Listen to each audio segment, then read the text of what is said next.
Maniniwala ka ba kung sasabihin kong 100 pesos lang ang entrance sa resort na to at kitang-kita mo pa ang Taal Volcano? May mga boat rental nga din dito. Kung naghahanap ka nga din ng event place, pagdadausan ng birthday, o gusto niyo lang mag-swimming ng barkada at pamilya, pwede dito. Hi guys, it's me Arlie and welcome back to my channel.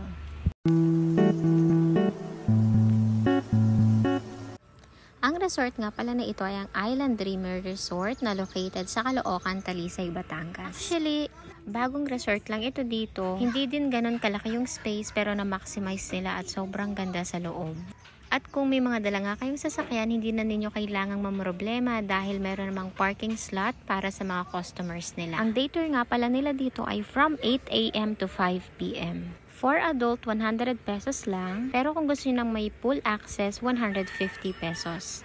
For kids naman ay 50 pesos lang. Kapag may pool access is 100 pesos. Meron din tayong noon to night pool access. That is from 1 PM to 10 PM.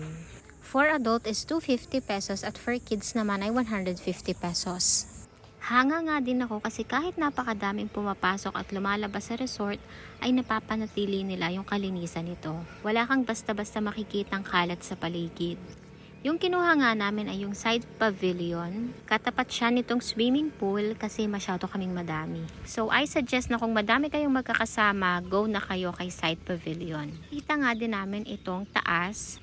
Ito nga pala yung mga dampa na tinatawag nila. Yung parang mga triangle na kubo. Halimbawa, naggutom kayo, wala naman kayong balak mag-swimming. Pwede kayo dito dahil may resto din dito sa Island Dreamer. At habang kumakain nga kayo ay ganitong view yung makikita nyo. Plus, nasa harapan nyo pa ang Taal Lake and Taal Volcano. So, itong dampa na tinatawag nila ay pwede kung kayo ay 6 to 8 packs for only 700 pesos. Habang sa mga gilid naman naroon yung ating tinatawag na side kubo, 4 to 6 packs naman ito for 500 pesos. Ganon din naman yung rate ng ating mga poolside stable, 500 pesos din. Ito naman yung mga rooms na pinaparent din nila siguro kung mag-overnight kayo or may event kayo, need nyo ng room kung saan magpapalit, magbe-makeup. May mga rooms din tayong available dyan. Nung pumunta nga kami ay maganda naman yung weather, kalmang-kalma, pati yung dagat, walang kaalon-alon. Pwede nga pala kayo dito mag-rent ng mga bangka kung gusto nyong mag-ikot-ikot sa Taal Lake.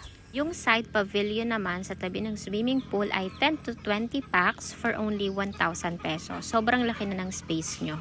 At alam nyo ba, napaka-peaceful din at tahimik ng place nila. Wala kang maririnig na ingay. At sabi ko nga kanina, napahanga talaga ako sa sobrang linis ng lugar. Mababait din yung mga staff ng resort kaya hindi ka talaga maiilang. Napakadali nga lang nitong hanapin dahil ito'y nasa highway lang at katabing-katabi lang ng Barangay Basketball Court. Meron nga din pala silang Facebook page, Island Dreamer Resort. So kung gusto nyo mag-inquire, magtanong man ng mga rates nila at ng mga available slots, madali nyo silang message. Feeling ko sobrang ganda nito kapag nag-night tour kayo. Yung puro mga ilaw, tapos tahimik, tapos katabi nyo yung lake. Kaso nga, day tour lang kami dahil strict ang mga parents namin. Charot. Pwede nga din pala kayo magdala dito ng mga sarili nyong pagkain at ng inumin.